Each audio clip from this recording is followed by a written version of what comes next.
माननीय उपमुख्यमंत्री नागालैंड श्री स्नेहा बलंधर जी, माननीय उपमुख्यमंत्री मेघालय, राज्याचा भगवा फडकवणारे हिंदवी स्वराज्याचे संस्थापक महापराक्रमी लोककल्याणकारी छत्रपती शिवाजी महाराज की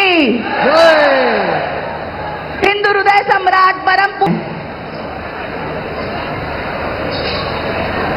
करताल ध्वनि के साथ, जय जयकार के साथ, तालियों की गूंज के साथ हम त्यानंतर लगेचच पोलीस बँड पथकाद्वारे राष्ट्रगीत सादर होईल आणि तत्पश्चात राज्यगीत होईल. सन्मानार्थ उभं राहायचं आहे. कार्यक्रमाची सांगता देखील राष्ट्रगीताने होणार आहे. त्याकरता देखील आपण